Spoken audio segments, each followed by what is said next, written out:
Having lived in the Vatican for many years, and even with my limited knowledge of information technology, I realized the Vatican was perhaps not the best place to develop an IT culture. This had nothing to do with theological narrow-mindedness or worries about IT being used for less than desirable purposes. It was simply a question of a culture that was used to written and printed word for so many centuries, having difficulties in adapting to the virtual world. If you have around you manuscripts from the time of Christ and collections of beautifully illustrated manuscripts or handwritten tomes and printed works since the beginning of the printing press, then you're not going to be easily impressed by an email.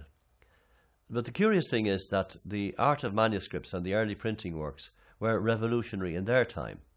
The Vatican collections show how quickly the Church recognized those new means of communication as instruments for spreading the gospel. Think also of the works of stained glass and art, and in our own Irish context, the illuminated Celtic crosses, all of which were creative ways of bringing the good news into popular culture and the mentality of people. There are church people around today who are slow about IT. Some would say they're even proud that they will never master the techniques.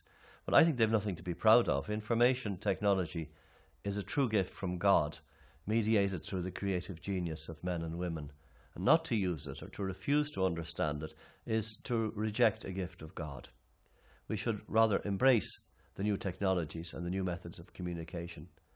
Thanks to the internet, today we can be both consumers and operators, and we have a responsibility to ensure that the truth is at the heart of all our communications. About 90 years ago, a British newspaper editor, C.P. Scott, wrote, "Comment is free, but facts are sacred." And in the same piece he said that a newspaper may educate, stimulate, assist, or it may do the opposite.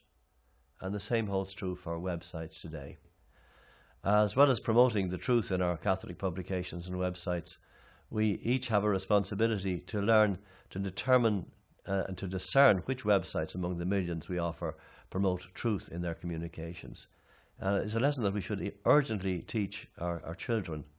From a very early age, even before starting school, children are embracing new technologies.